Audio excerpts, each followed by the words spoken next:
అందరూ ఆయన్ని ప్రిన్స్ అంటారు, సూపర్ స్టార్ అంటారు. నేను ఆయన్ని మహేష్ అన్న అంటాను.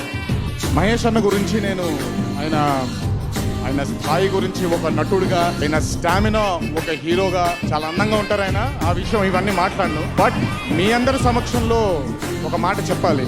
ఒక కమర్షియల్ హీరో అయ్యుండి, ఒక కమర్షియల్ స్టార్ అయ్యుండి, నాకు తెలిసి ఆయన చేసినటువంటి ఎక్స్పెరిమెంటల్ ఫిల్మ్స్ ఇప్పటిదాకా ఎవరూ చేయలేదు. చాలా అరుదైన రకం. ఆయన అలాగే ఉండనిద్దాం.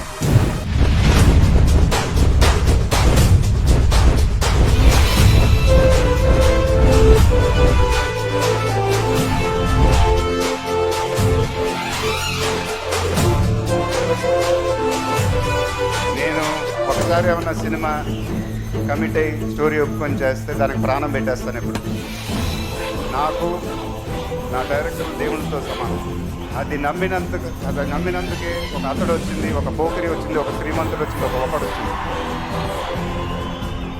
నేను దాన్ని నమ్మిన వల్లే ఇంతవాడిని అయ్యాను. దానికోసం మీలాంటి అభిమానులు కూడా నాకు ఉన్నారు. మీలాంటి అభిమానులు కూడా నాకు తెలిసి ఏ హీరో కొండరు. మీలాంటి అభిమానులు నాకు తెలిసి ఏ హీరో కొండరు. ఎందుకంటే నాకు నచ్చుతారు మీరు. ఎప్పుడు మీరు నా సినిమా నచ్చితేనే చూస్తారు, నచ్చకపోతే మీరే చూడరు.